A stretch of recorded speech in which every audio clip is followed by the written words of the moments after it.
That Christmas Eve, my sister dared me to disappear as if I had never existed in front of our extended family. I did not cry or argue.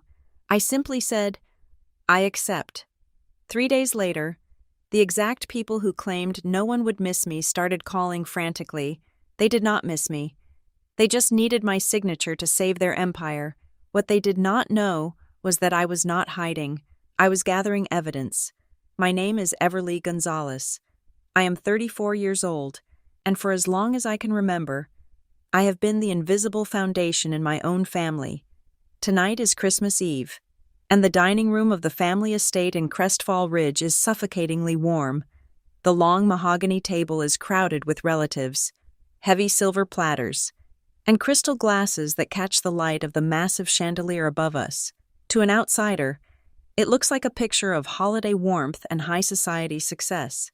To me, it is a battlefield where the weapons are sharp smiles and backhanded compliments. I sit quietly near the middle, watching the performance. I am a compliance systems architect at Aegis Harbor Compliance Lab. My daily life involves mapping out intricate regulatory frameworks, securing data compliance for massive corporate structures, and finding anomalies that could send executives to federal prison. It is complex, highly technical work, but to my family, my career is incomprehensible because they cannot brag about it at their country club.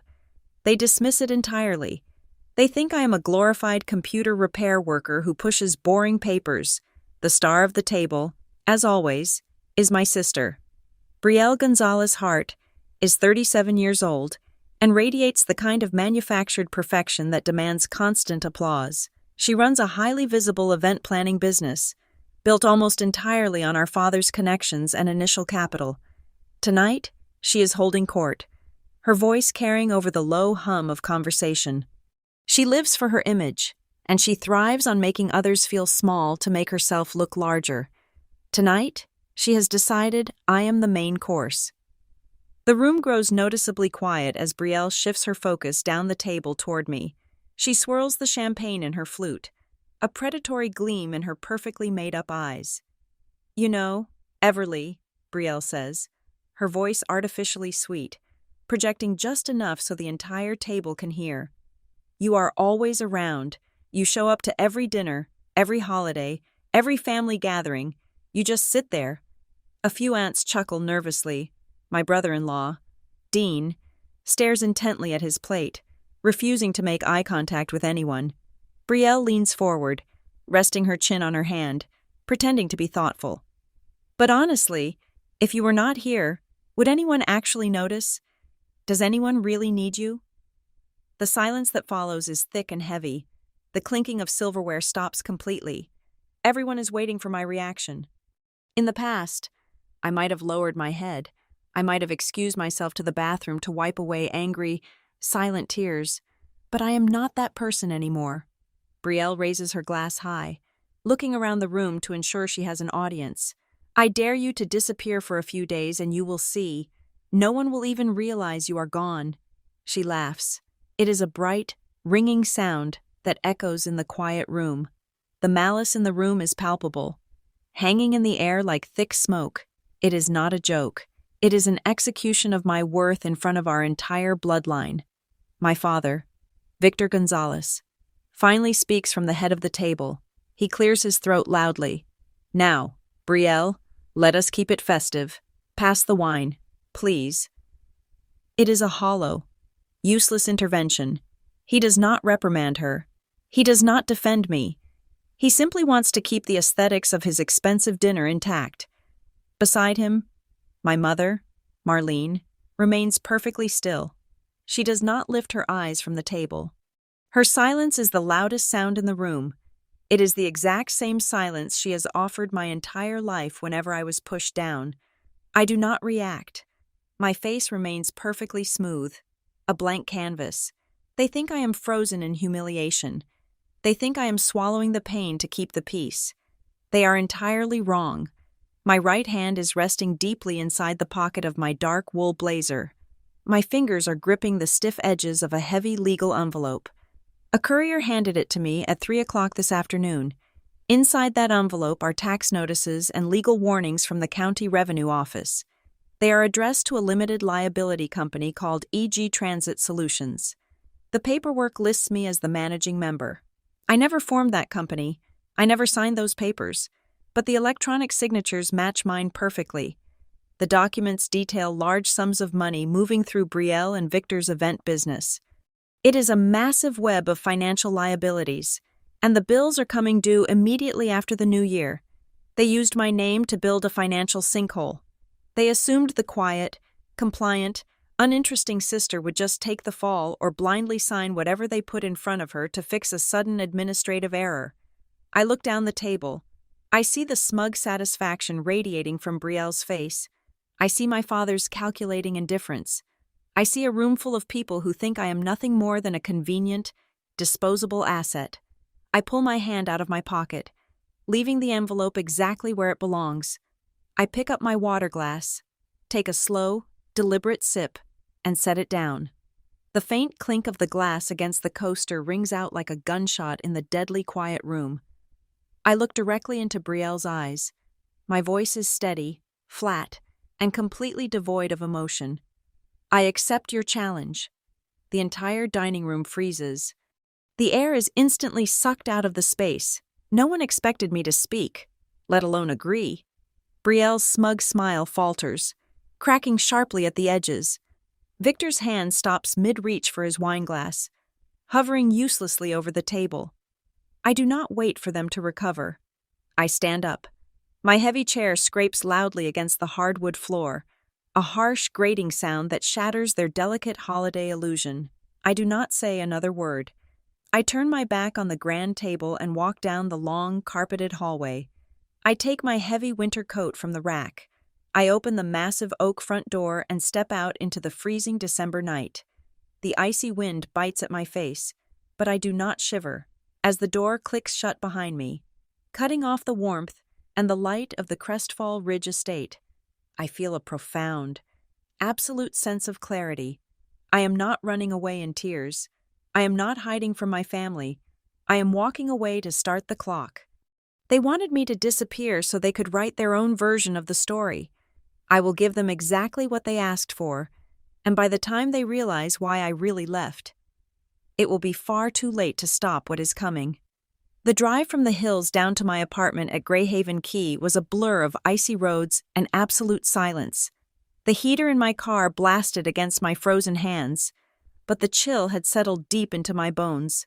I parked in my assigned spot, took the elevator up to the 4th floor, and unlocked my door. I did not reach for the light switch. The glow from the street lamps outside cast long, distorted shadows across my living room. That was enough. I needed the dark. I needed the quiet to process the weapon I had been carrying all evening. I sat at my kitchen island, the cold granite biting through the sleeves of my blouse. I pulled the heavy manila envelope from my coat pocket and placed it flat on the counter. My pulse hammered a steady rhythm in my throat as I unclasped the metal fastener. I slid the contents out, spreading the crisp, white pages across the dark stone. The letterhead on the top document belonged to Evelyn Price, a corporate attorney I had consulted briefly a few weeks ago when a routine credit check flagged something irregular. Beneath her cover letter was a thick stack of official notices from the county tax authority. My eyes scanned the harsh, black text, landing on a bolded entity name, EG Transit Solutions. It was a limited liability company. Right below the company name, printed clearly in unquestionable government ink, was my full legal name, listed as the sole managing member. A wave of nausea washed over me. I had never formed this company. I had never heard of EG Transit Solutions until this afternoon. Yet, page after page detailed account openings, vendor agreements, and financial disclosures, all bearing my exact electronic signature. It was not a forgery. It was my actual digital credential, applied seamlessly to documents I had never seen. I leaned closer, squinting in the dim light to decipher the transaction logs attached to the back of the packet. As a compliance architect, analyzing data flows was my life. It took me less than 10 minutes to map the ecosystem of this fraudulent company. The money flowing through EG Transit Solutions was not random. Every single outbound payment and inbound invoice routed directly back to the supply chains, caterers, and venue rentals associated with my family's event empire. The realization hit me with the force of a physical blow. 4 years ago, they had pleaded with me to help them modernize their chaotic back-office operations. They claimed they were drowning in paper and needed my technical expertise to digitize their records and set up a streamlined accounting system. I had spent countless weekends coding workflows and establishing secure digital signature protocols for them. I had trusted them. They had used that access to capture my credentials and build a phantom company to absorb their financial overflow. I flipped to the final page from the county revenue office. It was a final notice of assessment. The tax obligations and associated legal liabilities tied to EG Transit Solutions were massive, totaling hundreds of thousands of dollars. More importantly, the deadline for compliance and payment was the 2nd of January. If these discrepancies were not resolved or formally contested by that date, the corporate veil would be pierced, and I, as the managing member, would be held personally and criminally responsible. My phone vibrated against the granite countertop, jarring me from my thoughts. I ignored the screen and dialed into my voicemail. The automated voice informed me I had one unheard message from Evelyn Price. Left at 4 o'clock this afternoon, I pressed the speaker button. The attorney's voice filled the quiet kitchen, crisp and professional, yet laced with undeniable urgency. She stated that her preliminary investigation confirmed this was not a clerical error or a simple mistake. It was a systematic, deliberate case of corporate identity theft. She strongly advised me against initiating any direct confrontation with the suspected parties tonight. She warned that premature accusations would only give them time to destroy server logs and alter the paper trail. I ended the call and let the phone drop onto the counter. Evelyn was right. If I had stayed at the dinner table and thrown these papers in their faces, the reaction would have been perfectly choreographed. My father would have feigned shock. My sister would have acted confused. They would have immediately spun a narrative of an administrative glitch caused by a careless accountant. Then, using the heavy emotional weight of family loyalty, they would have slid a supposedly corrective document across the table for me to sign right then and there. By signing it, I would have inadvertently authorized the transactions, taking the full legal fall and absolving them of all wrongdoing. My sister's challenge at the dinner table took on a horrifying new context. She did not just want to humiliate me. She was laying the psychological groundwork for my impending downfall. By daring me to disappear, she was creating the perfect alibi. When the tax authorities came looking for the managing member of EG Transit Solutions after the first of the year, my family would simply shake their heads sadly and say I had vanished because I was unstable and running from my own financial disasters. I stood up, pushing the chair back. The hurt and betrayal that had threatened to consume me evaporated, replaced by a cold, sharp, and absolute resolve. I would disappear. But I would not be hiding. I would be removing myself from their sphere of influence to secure the high ground. Time, evidence, and the element of total surprise were now my only assets. I moved methodically. I turned on a small desk lamp and used my phone to photograph every single page of the tax notices, the ledger, and the attorney's letter. I uploaded the encrypted files to 3 separate, secure cloud servers. I logged into my banking portals and locked down my personal accounts, freezing my credit with all 3 major bureaus to prevent any further unauthorized lines being opened in my name. Finally, I opened my work email. I drafted a brief, sterile message to my direct supervisor, Tessa. I typed that an urgent, personal legal matter required my immediate attention and that I would need to transition to fully remote work protocols starting at 8 o'clock tomorrow morning. I hit send. I picked up my phone, navigated to the settings, and powered the device down completely. The screen went black. The silence in the apartment returned, heavier and more profound than before. The game had already started, and they thought they had already won. They were about to learn what happens when you build your empire on a foundation you mistakenly believe is weak. By the morning of the 26th of December, I was standing at the window of a sterile, unremarkable suite at an extended stay hotel overlooking the icy surface of Lake Alder. I had used my legal name at the front desk and paid with my standard credit card. I was not a fugitive running from the law. I simply needed a physical barrier between my mind and their manipulation. The distance gave me absolute control over who had access to my voice and my time. I opened my laptop and connected to a secure virtual network. I had synced my primary phone messages to a cloud application, allowing me to read everything without my device ever registering as active. The digital onslaught began exactly as I had predicted. The early messages from my mother and various aunts were soaked in guilt. They told me I had ruined the holiday season. They said Brielle was just making a harmless joke. They begged me to stop overreacting and come back to the house to apologize. I watched the screen as the tone shifted. By the 27th of December, my father lost his patience. His messages dropped the familial concern entirely. He ordered me to call him immediately.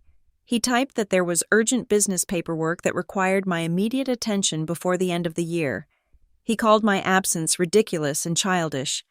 Then came the message from Brielle. It arrived late in the evening. She offered a flimsy, fabricated apology, stating she was sorry if my feelings were hurt at dinner. But tucked right at the end of the message was a single, glaring question. She asked if I had checked the latest email from the accountant. That was it. That was the slip I needed.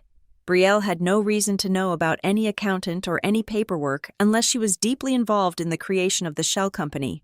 She was getting nervous. She needed to know if I had seen the trap before the trap was fully sprung.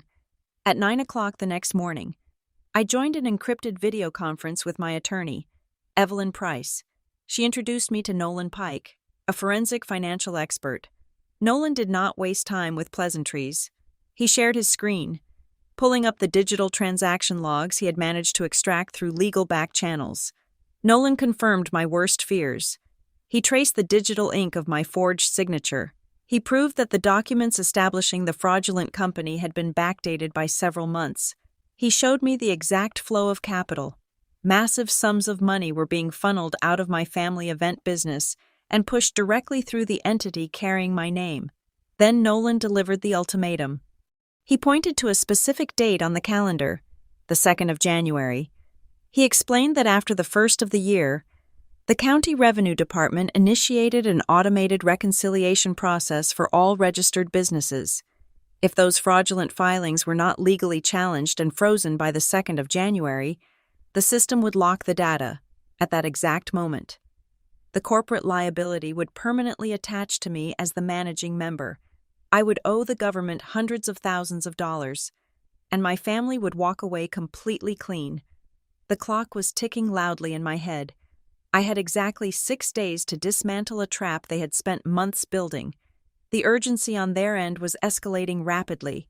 I watched as missed calls flooded my synced application. My phone rang 50 times a day. Later that afternoon, I received a frantic voice message from a distant cousin. She was whispering into the receiver, telling me that Victor was absolutely furious. She said he was storming around the estate, screaming at his assistants because I had disappeared exactly when he needed a physical signature on a very important document. 10 minutes later, a completely different message arrived. It was from an old college friend who still lived near Crestfall Ridge. She texted to say she was sending me love and healing energy. She told me she was so sorry to hear I was in a residential treatment facility. I stared at the glowing screen, the final piece of the puzzle clicking into place with a sickening thud. My friend explained that Brielle was telling everyone in their social circle that I had suffered a severe mental breakdown from work stress. Brielle was spinning a tragic tale about how I had become completely detached from reality and had to be institutionalized for my own safety. The dare at the Christmas dinner table was never just a cruel insult, it was a calculated, strategic kickoff to their master plan. They pushed me until I walked out the door. My disappearance gave them the perfect alibi. They were systematically erasing my credibility. When the tax authorities inevitably came knocking on the 3rd of January, my family would just shake their heads in fake sorrow. They would tell the investigators that I was deeply unwell.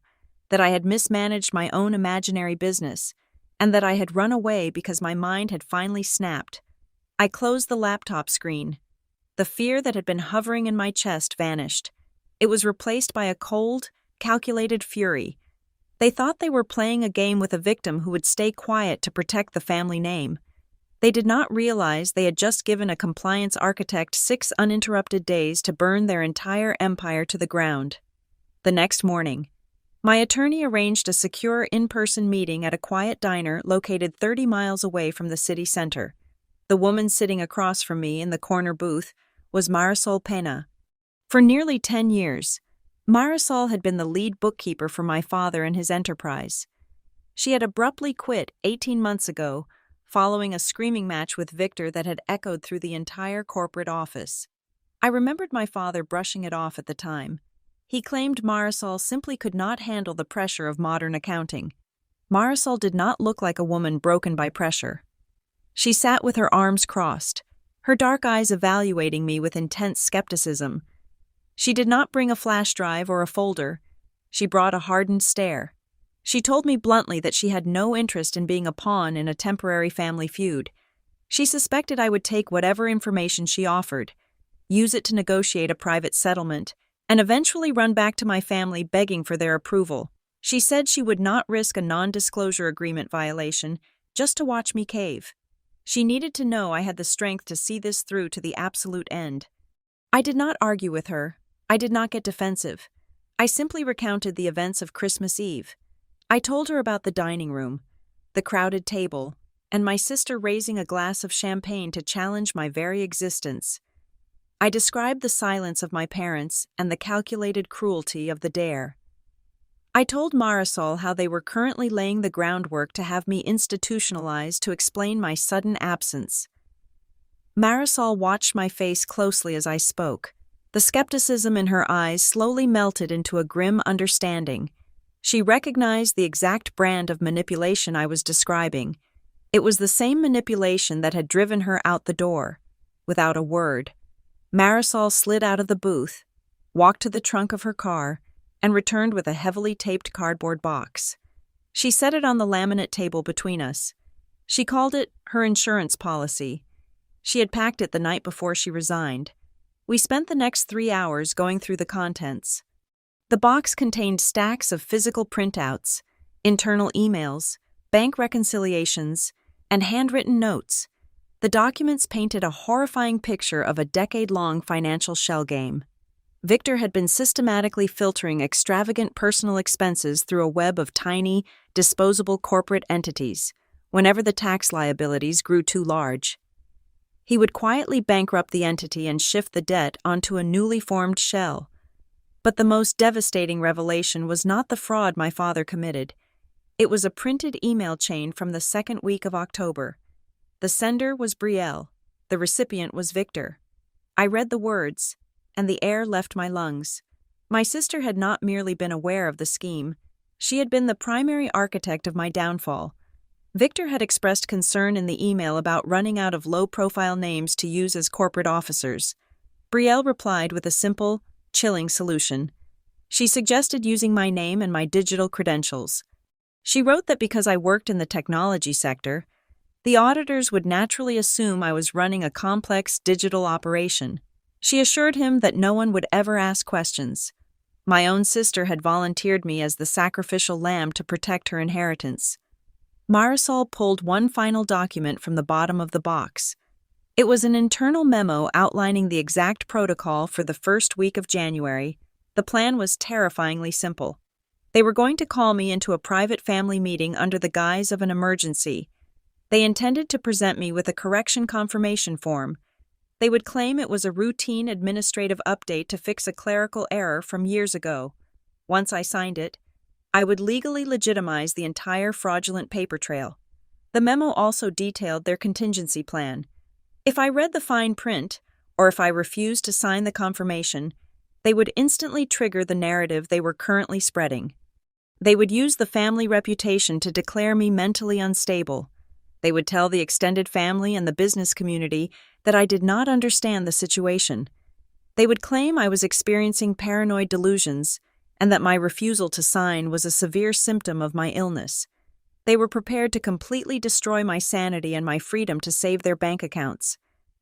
I sat back in the vinyl booth. The betrayal was so absolute it transcended anger.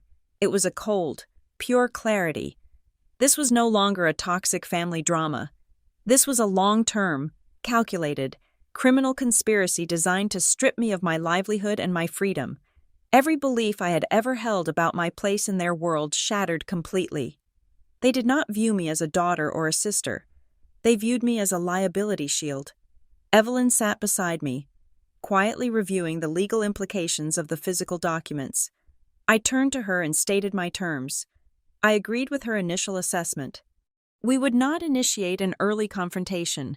I would not send a single emotional text message to any relative. I would execute exactly 3 precise maneuvers. First, we would preserve every piece of this new evidence, cross-referencing it with the server logs. Second, we would file the necessary injunctions to block all impending liabilities before the deadline.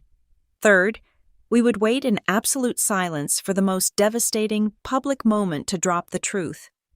The trap they built for me was about to become their own grave. My days at the Lake Alder Hotel settled into a quiet and intensely focused rhythm. I was not hiding under the covers or weeping into a pillow. I was working. From 8 o'clock in the morning until 6 o'clock in the evening, I logged into the Aegis Harbor Compliance Lab servers. I ran complex diagnostic tests, audited corporate frameworks, and led remote meetings with my usual precision. My family was busy telling the entire world I was suffering a severe mental collapse. Meanwhile, I was drafting a 90-page risk assessment for a multinational client. I needed to establish an undisputed, documented record of my professional competence and mental clarity during the exact window of time they claimed I was losing my mind. On the morning of the 28th of December, my direct supervisor, Tessa Rowan, requested a secure video call. Tessa was a sharp and highly analytical woman who valued pure data above office politics. She did not look angry when her face appeared on my screen. She looked deeply concerned. She informed me that the Human Resources Department had received an anonymous email late the previous night. The message suggested I was experiencing severe emotional instability. It strongly recommended that my access to sensitive compliance projects be revoked immediately for the safety of the firm and the clients. A cold chill washed over me, but Tessa held up her hand before I could speak a single word in my defense. She told me she did not believe the email at all.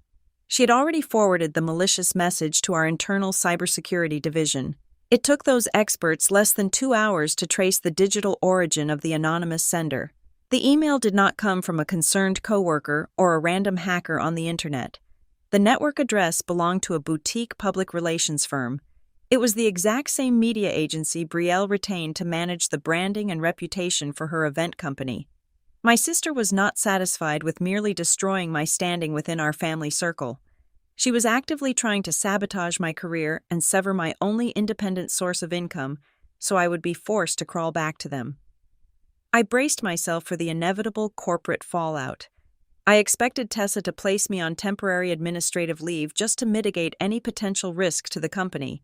Instead, she did the exact opposite. She offered me absolute protection. Tessa stated clearly that Aegis Harbor did not tolerate malicious external interference with their employees. She personally documented the incident to secure my professional reputation within the firm. Then, she connected me with an elite employment lawyer to ensure any future slander from my family would be met with immediate and devastating legal action. Sitting in the glow of my monitor, I felt a profound shift deep in my chest. For my entire life, I had been conditioned to make myself smaller, quieter, and less demanding so my family could feel comfortable in their superiority. I was taught from a young age that my value was conditional. Now, in the middle of a massive personal crisis, strangers and colleagues were stepping up to stand beside me. They believed in my capability and my sanity without asking me to shrink or apologize for my existence. It was a quiet and deeply revolutionary realization. Empowered by the backing of my firm, I spent the entire weekend systematically building a chronological map of my family's deception. I needed a flawless timeline for the impending legal battle. I documented the exact month 4 years ago when my father practically begged me to install their new accounting software. I mapped out the network architecture I had built for them from scratch. I pinpointed the precise window when my digital signature token had been copied. I listed every single person who had administrative access to that specific server during that time. The list was incredibly short. It only contained my father, my sister, and their lead technical consultant. The urge to confront them was a burning fire in my throat. I wanted to send Brielle the trace report from my cybersecurity team just to watch her panic. I wanted to call Victor and tell him I knew everything about his phantom companies and his tax evasion. But I remembered the strict warning from Nolan Pike. If I made any sudden movements or revealed my hand too early, Victor would immediately wipe the server logs. He would hire an expensive crisis management team to spin the entire scheme as an innocent administrative misunderstanding. I had to swallow my anger and remain completely invisible. Late Sunday evening. I was migrating old files from a personal laptop when I stumbled upon a hidden directory. It was an automated system backup file I had created over 2 years ago and completely forgotten about. I extracted the archive and opened the metadata logs. My eyes scanned the lines of code, and my heart began to race against my ribs. The file contained the raw access history for my digital signature token. I compared the timestamps in the metadata with the fraudulent tax documents Marisol had given me at the diner. The largest and most incriminating financial transfers authorized under my name were executed during the second week of September 2 years ago. I pulled up my corporate travel history from that exact same year. During that specific week in September, I was not even in the state. I was attending an intensive compliance conference across the country. My employer had physical flight records, hotel receipts, and conference badge scans proving my exact location every single hour of those days. There was absolutely no physical or digital way I could have authorized those massive transfers from the family office network. It was the ultimate and ironclad alibi. It was the exact piece of evidence that elevated this situation from a messy civil dispute to undeniable and criminal fraud. I closed the laptop and walked over to the small table by the hotel window. My personal phone was still powered down, but I briefly turned it on to check the notification screen. It lit up instantly. There were 73 missed calls. There were over 100 text messages. My mother, my father, Brielle, and a dozen extended relatives were desperately trying to locate me. Their messages were growing increasingly frantic, demanding, and terrified. I stared at the glowing screen as the hotel room faded into the quiet of the night.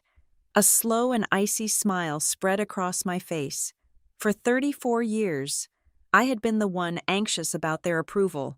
I had been the one tiptoeing around their tempers and swallowing my pride to keep the peace. Now, the tables had completely turned. I was sitting in absolute stillness, holding the match that would burn their lies to the ground. For the very first time in my life, my silence was making everyone else panic, and I was not going to rescue them from it.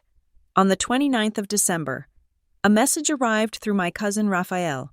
He was the only relative I maintained contact with, primarily because he always kept a safe distance from the toxic politics of the family business. Raphael told me my mother wanted to meet me in person. She had specifically chosen a rundown, nearly abandoned diner in North Belmere. It was a working-class town located 30 miles away from the manicured lawns and country clubs of Crestfall Ridge, a place where no one from our social circle would ever accidentally see us. I agreed to the meeting, but I refused to walk into another emotional ambush. When I walked into the diner at 2 o'clock that afternoon, I was not alone. Evelyn Price, my attorney, walked in exactly 1 minute after me. She took a seat in a booth 2 rows behind mine, ordering a black coffee. She was close enough to hear every spoken word and serve as an objective legal witness, ensuring my mother could not trap me in a web of familial guilt. Marlene was already sitting at a corner table. She looked incredibly fragile. Her posture lacked the rigid, practiced perfection she usually displayed at social events. She did not stand up to greet me.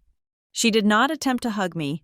She simply slid her hands around a chipped ceramic coffee mug, her fingers trembling slightly. I sat down opposite her, keeping my back straight and my expression completely neutral, for a long time. The only sound in the diner was the low hum of the ancient refrigerator behind the counter. Then, the dam finally broke.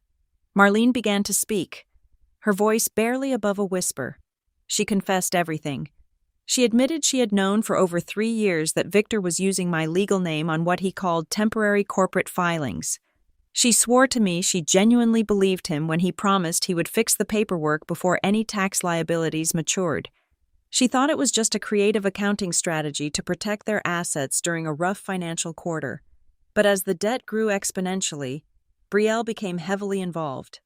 It was Brielle who convinced my father to stop looking for a way out and simply let me take the permanent fall for the entire scheme. My mother looked down at the scratched laminate table, unable to meet my eyes. She confirmed my worst suspicions. She told me the rumor about my severe mental breakdown was entirely fabricated by Brielle. The exact moment I walked out the front door into the cold on Christmas Eve, Brielle started calling their extended social circle. She spun a tragic narrative that I was suffering from a psychotic episode brought on by intense work stress.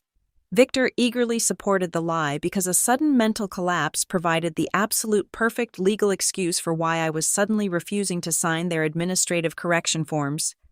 Marlene reached into her expensive designer purse and pulled out a small silver flash drive. She pushed it across the sticky table toward me.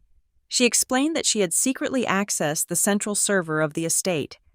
The drive contained the downloaded security footage from the kitchen cameras and the audio logs from the dining room smart speakers. It captured the entirety of the Christmas Eve dinner.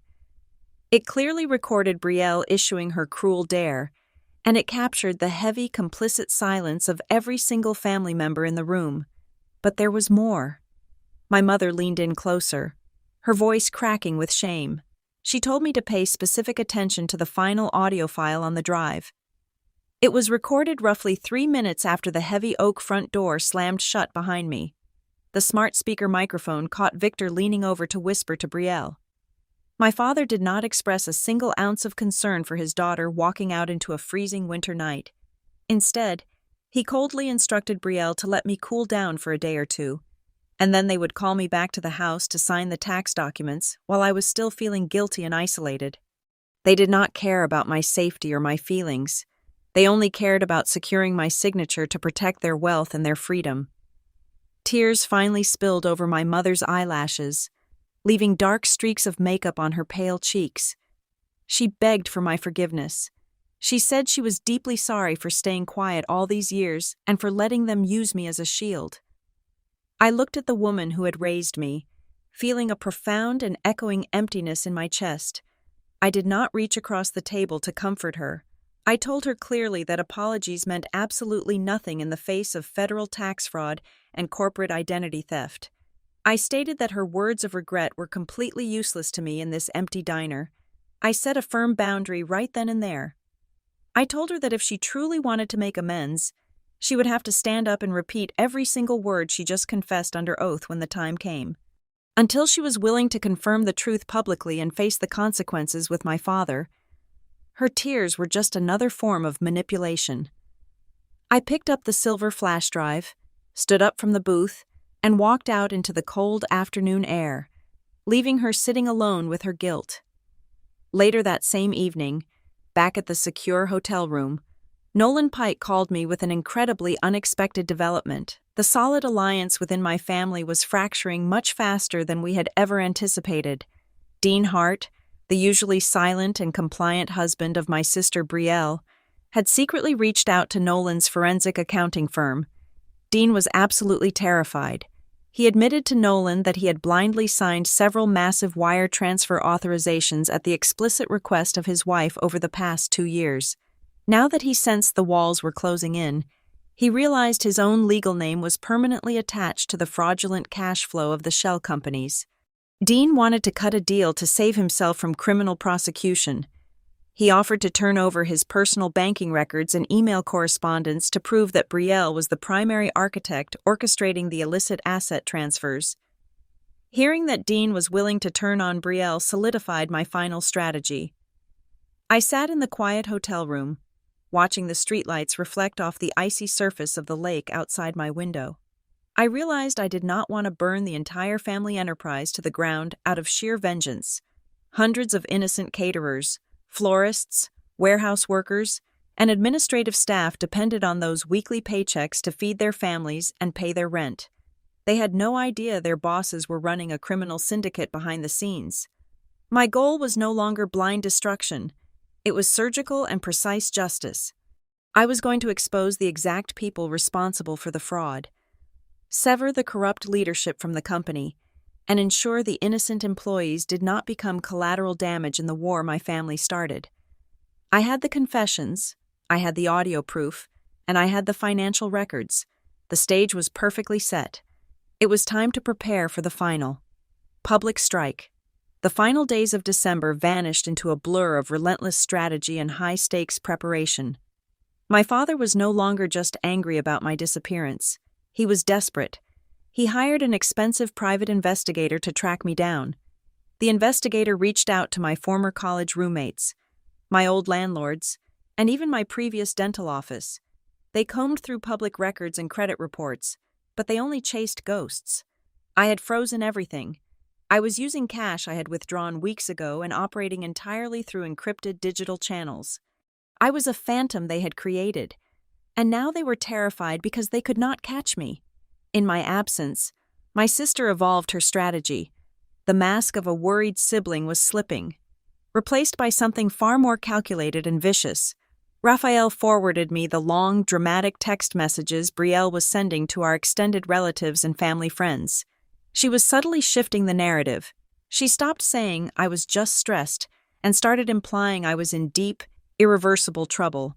She whispered that I had horribly mismanaged a private financial venture and fled the state to avoid the crushing consequences. She was carefully planting the seeds of my financial ruin in the minds of our social circle. She was making sure that when the massive tax liabilities attached to my name finally exploded, everyone would simply nod their heads and say they had seen it coming. But Raphael brought me something much more valuable than family gossip. He brought me the exact timeline of their endgame. My family was hosting the Founders' Winter Benefit Gala at Crestfall Hall. It was the absolute pinnacle of the high society calendar. Scheduled for the evening of the 2nd of January, this was not merely a charity fundraiser, it was a massive corporate transition wrapped in black tie elegance. Raphael explained the true agenda.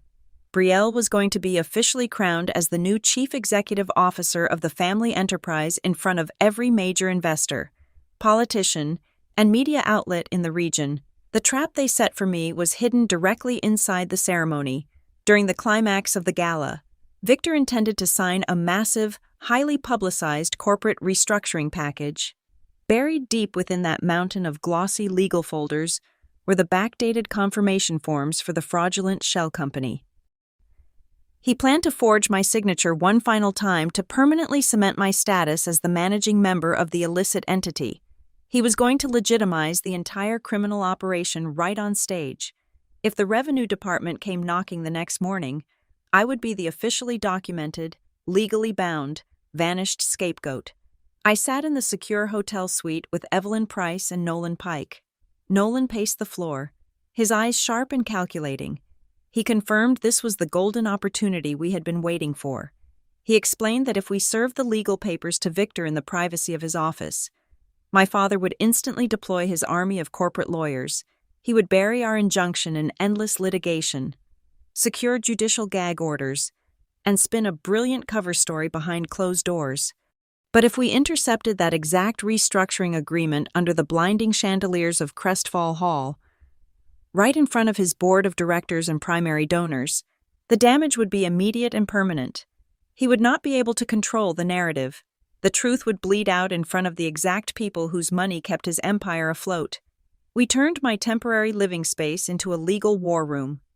Evelyn and I worked late into the night, assembling a flawless, devastating dossier. We organized the digital network access logs. We cross-referenced the bank reconciliations Marisol had provided at the diner. We printed the metadata proving my physical absence from the state when the digital signatures were applied. We included the incriminating internal emails between my father and sister, We transcribed the chilling audio recording from Christmas Eve. Finally, we attached the sworn preliminary affidavits from my mother and my brother-in-law. We built an impenetrable fortress of hard, undeniable evidence. Armed with the dossier, Evelyn quietly approached a judge in a neighboring jurisdiction.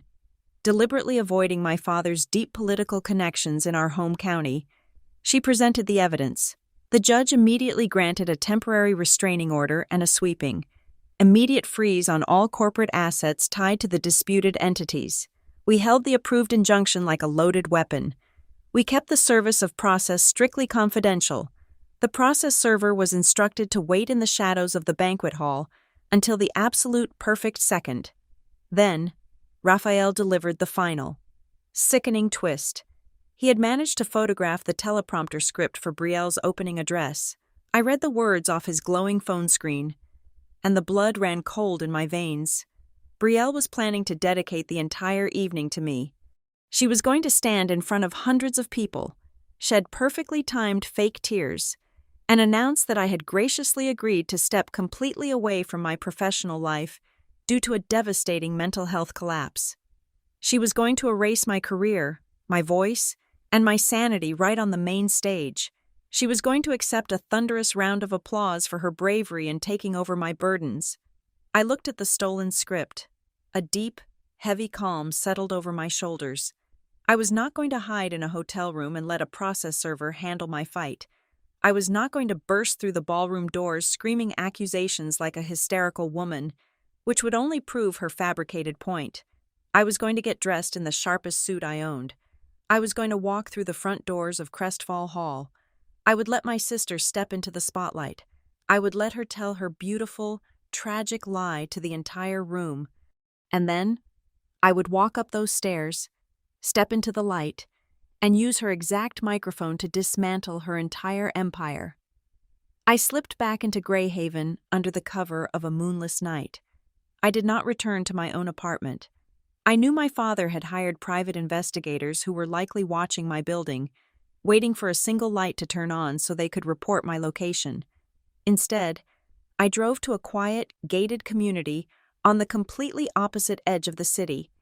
A trusted senior analyst from my compliance firm had offered her spare bedroom. I needed absolute isolation to prepare for the final strike, and her home provided an untraceable sanctuary. The next 48 hours were a masterclass in legal fortification. Evelyn and I commandeered the small dining table, covering it entirely in stacks of sworn affidavits and financial ledgers. I read every single line, verifying dates, times, and transaction amounts, before applying my physical signature to the bottom of each page. We meticulously reviewed the chronological map of the fraud. There could be absolutely no loopholes. When the time came, Victor would deploy his high-priced corporate defense lawyers to try and tear my story apart on technicalities. I was making sure my narrative was a titanium wall. Nolan Pike took over my psychological preparation. He treated the upcoming confrontation like a hostile congressional hearing. He paced across the living room, firing aggressive, accusatory questions at me, perfectly mimicking the exact condescending tone my father and sister would use to discredit me in public. He trained me to strip all emotion from my voice. He drilled a simple, devastating formula into my head. State the fact, present the evidence, outline the legal consequence. He told me that showing anger or hurt would make me look unstable, which was exactly the narrative they were trying to sell. Cold, unblinking precision would make me terrifying. The strength of my case multiplied exponentially when my supervisor, Tessa, firmly committed to standing by my side. She was not just going to provide a written statement. She agreed to be an active, physical witness. She possessed the unalterable corporate travel logs and the hotel receipts from the compliance conference. Her direct involvement completely obliterated Victor's anticipated defense. He could never successfully argue that I had personally authorized those fraudulent digital transfers when a senior executive at a major firm was willing to testify that I was sitting in a boardroom on the opposite side of the country on those exact dates. Just as our strategy felt airtight, Dean delivered another crucial piece of intelligence. He covertly forwarded a fresh chain of text messages between Brielle and her crisis management agency. My sister was already anticipating the slight possibility that I might try to disrupt the gala. She had instructed her public relations team to prepare an aggressive counter-narrative if I suddenly appeared in the ballroom. They were instructed to immediately flood the society blogs and local media with statements claiming I was experiencing a severe manic episode. Brielle was planning to use my physical presence to validate her lie. She wanted the guests to look at me and see a tragic, broken woman who needed to be escorted out by security for her own protection. The sheer weight of the impending explosion almost caused my mother to shatter at the very last minute. Late that afternoon, Marlene called me from an untraceable phone, her voice shaking with panic. She begged me to reconsider the public venue. She pleaded for a quiet, private mediation in a closed office. She cried that exposing Victor and Brielle in front of the entire donor board would completely destroy our family legacy and ruin us socially forever. I let her cry for exactly 1 minute before I cut her off. My voice was completely flat. I told her that the family legacy was already built on stolen money and my forged identity. I made my boundary absolute. I told her she did not need to save me with tears or apologies anymore. She only needed to stand up and tell the truth when the moment arrived. If she could not do that, she was choosing their side all over again. As the sun began to set on the day of the gala, I focused entirely on the visual impact of my return. I was not going to dress like a wounded victim seeking sympathy, nor was I going to wear something flashy and vengeful like a scorned woman in a soap opera. I selected a tailored, charcoal gray suit with sharp, architectural lines. It was the armor of a corporate compliance auditor about to dismantle a corrupt institution. I styled my hair flawlessly and kept my makeup minimal and sharp. I looked exactly like a woman who was in complete, terrifying control of her own destiny. I sent one final encrypted message to my cousin Raphael. I did not disclose the full extent of the legal ambush, but I gave him a very specific task. I instructed him to ensure that all the younger nieces and nephews were kept in the East Wing playroom of the estate during the main keynote speeches. I refused to let innocent children be caught in the crossfire when the screaming inevitably started. I was burning the empire down, but I was not going to scorch the innocent along the way. The digital clock on the nightstand shifted to 7 o'clock in the evening. The gala was beginning. The high society guests were arriving. The trap was set. I picked up my phone one last time and scrolled back to the very first message Brielle had sent me after the Christmas dinner. I stared at the cruel, glowing words on the screen stating that no one would miss me. A slow, icy smile spread across my face. I placed the phone face down on the dresser. I walked out the door, ready to step into a room where every single person would be forced to look right at me. The atmosphere inside Crestfall Hall at 8 o'clock in the evening was a suffocating masterpiece of manufactured glamour. From my vantage point in the darkened foyer, I watched the live video feed of the grand ballroom. Thousands of golden fairy lights were strung across the vaulted ceilings, casting a warm glow over the 300 elite guests. A live jazz quartet played a smooth, rhythmic melody in the corner, entirely masked by the loud clinking of crystal champagne flutes and the constant, blinding flashes of society photographers. At the center of it all stood my sister, Brielle. She wore a stunning emerald gown, working the room with practiced elegance, greeting wealthy donors and local politicians as if she were the newly crowned queen of the night. At exactly 8:30, the jazz band faded out, and my father stepped up to the crystal podium on the main stage. Victor adjusted his tailored tuxedo jacket and smiled warmly at the crowd. His speech was a masterclass in hypocrisy. He spoke eloquently about the importance of family values, the necessity of absolute trust in business, and his deep commitment to community transparency. Listening to him preach about honesty while I held the documentary proof of his federal tax fraud made my skin crawl with pure disgust. Then, he handed the microphone to Brielle. She stepped into the spotlight to introduce the massive corporate restructuring strategy that would officially transfer the executive power into her hands. She spoke about innovation and bold new directions. Then, Her voice dropped an octave. She bowed her head slightly, adopting a mask of profound, empathetic sorrow. She told the crowded room that as the family moved toward this bright future, they were also keeping a beloved family member in their daily prayers. She stated that this unnamed relative was currently taking a necessary, indefinite leave of absence to heal from a devastating mental collapse. It was a brilliantly executed performance, designed to permanently frame my absence as a tragic medical event right before the official papers were signed. I turned to the event coordinator standing beside me in the foyer. I gave him a single, sharp nod. He pushed the heavy brass-handled oak doors of the grand ballroom wide open. I did not sprint into the room. I did not shout. I simply walked down the center aisle with slow, deliberate, and terrifying calm. I wore my sharp, charcoal gray suit. My head was held high. The heavy click of my heels against the marble floor cut through the polite applause. One by one, the guests turned around. The polite murmurs instantly died in their throats. The silence spread through the massive hall like a shockwave.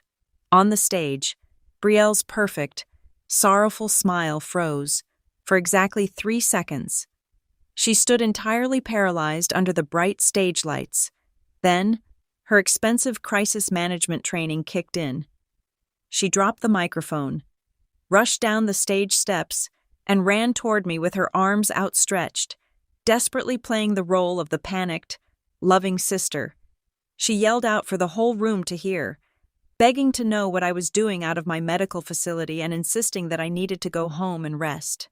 Before she could reach me, Victor intercepted. He flanked my right side, his fingers digging into my elbow with a bruising, desperate grip. He leaned in, his voice a low, threatening hiss disguised as a warm greeting. He told me to stop making a scene and demanded we step into the private VIP lounge immediately for a family talk away from the press.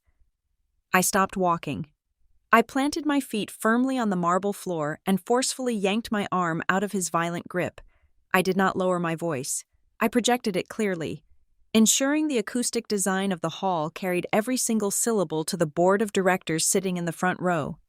"If this was family, you would have called me for me," I said, my voice ringing out like a bell.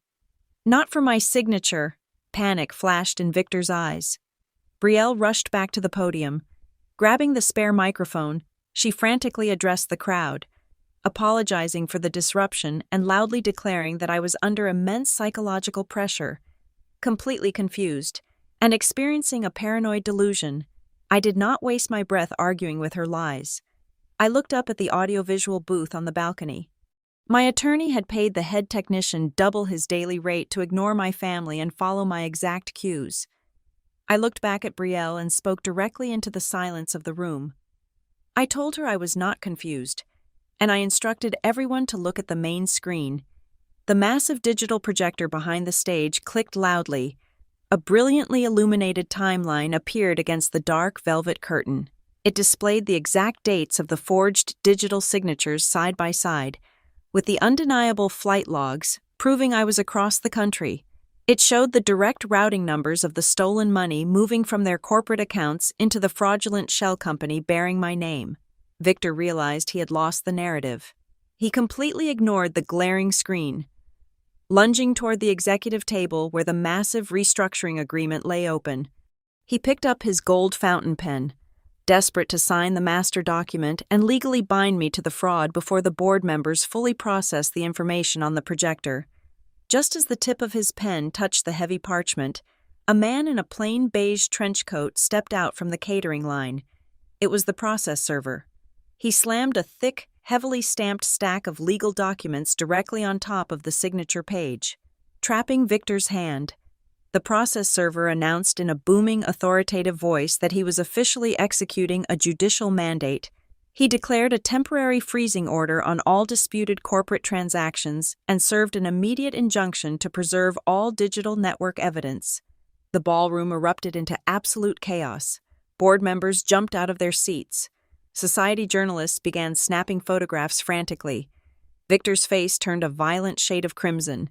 Breathing heavily, he turned to his son-in-law. He screamed at Dean to sign his portion of the financial release as the chief financial officer to override the freeze. Dean slowly pushed his chair back and stood up. The entire room watched him. He looked at Brielle, whose eyes were wide with terror, and then he looked directly at my father. Dean set his pen down on the linen tablecloth. He stated clearly and loudly that he refused to sign. He confessed right there, in front of the largest investors in the state, that he had been aggressively instructed to remain silent about millions of dollars in non-transparent line items, and he would no longer be a party to their criminal liability. The final pillar of their empire shattered. Victor lost whatever remained of his polished societal mask. He turned away from the table, marching toward me with his fists clenched. He pointed his finger directly at my face, shouting over the deafening roar of the crowd. He accused me of fabricating the entire circus. He screamed that I was clinically insane and that I had spent 34 years suffocating in lifelong jealousy because I was entirely incapable of building a successful life of my own. I did not flinch. I did not step back. Suddenly, from the second row of the VIP guest seating, a solitary figure rose. It was my mother. Marlene had spent 40 years shrinking into the background, maintaining a perfect, compliant silence. Now, she walked slowly into the center aisle. Directly between me and my father's rage, she held her right hand up. Clasped tightly between her fingers was the small silver flash drive containing the audio confessions. She looked at the man who had ordered her to abandon her daughter, her voice cutting through the chaotic shouting of the ballroom, ringing clear and absolute. "No, Victor," she said, her eyes burning with a lifetime of suppressed fire. "This time, I am speaking."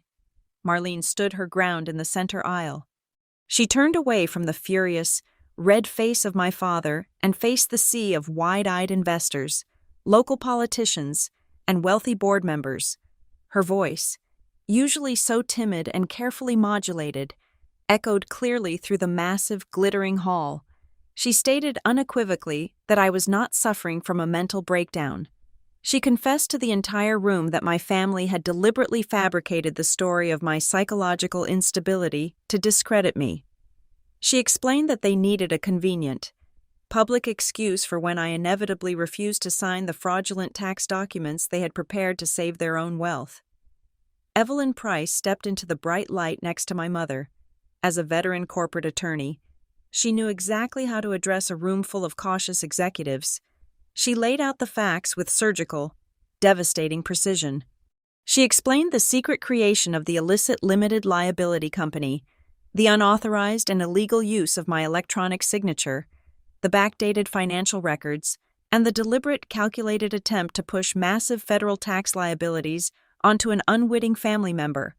Then, Nolan Pike took control of the main audiovisual projector. He displayed the irrefutable digital metadata side by side with my verified corporate travel logs from Aegis Harbor. He proved to every single person in the room that the most damaging and expensive financial transfers were digitally signed from the estate network on days when I was physically sitting in a secured conference room 3,000 miles away. Victor's desperate, aggressive defense crumbled into absolute dust before he could even utter a single coherent objection. But I needed them to understand the absolute cruelty behind the corporate fraud. I gave a sharp nod to the technician in the balcony booth. The audio file my mother had extracted from the kitchen's smart speaker played over the state-of-the-art sound system. The clinking of crystal glasses and polite jazz were instantly replaced by the clear, high-definition recording of our Christmas Eve dinner. The entire ballroom heard Brielle laugh her sharp, ringing laugh as she dared me to disappear. They heard the heavy, complicit silence of our relatives that followed. And then, most damning of all, they heard Victor's hushed voice after the front door closed, coldly calculating that they should let me cool down for a few days and then drag me back to sign the paperwork. The carefully curated illusion of the worried, loving family shattered into a million unrecoverable pieces. The reaction from the high society crowd was instantaneous and severe. The executive chairwoman of the primary donor board marched up to the stage and grabbed the microphone directly from Brielle's trembling hand. She announced an immediate and total halt to the restructuring presentation. She declared that all financial cooperation, charitable matching, and corporate partnerships from the board were suspended indefinitely until a fully independent third-party audit could be completed. Victor and Brielle were not defeated by a dramatic, theatrical slap or a screaming match. They were trapped in a very real, suffocating nightmare of their own making. They were suddenly facing relentless civil investigations, forensic audits and IRS audits, completely frozen banking transactions, and the absolute permanent destruction of their professional reputations. I stepped forward. I did not raise my voice or show a single ounce of anger. I did not need to. The silence in the room was heavy and absolute. I looked directly into the pale faces of Victor and Brielle. I told them, and the hundreds of witnesses watching us, that this was never simply about the stolen money or the legal liability. I told them I accepted the cruel dare and disappeared to see if anyone would actually miss the person I truly was. Instead, I found out they only missed the compliant victim they needed to extract wealth and security from. I stated clearly that from this day forward, I would never again ask for their permission to exist or demand a seat at a table where I was only valued as a human shield.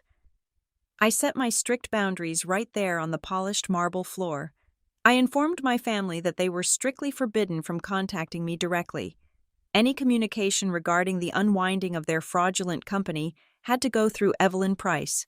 I warned them that if they ever attempted to smear my name, question my sanity, or contact my employer again, I would unleash a defamation lawsuit that would drain whatever funds the federal investigators left behind. Then, I turned my back on them. I walked out of the grand doors of Crestfall Hall, leaving them completely alone in the chaos they had built. The following 12 months were a period of intense, focused rebuilding and profound peace.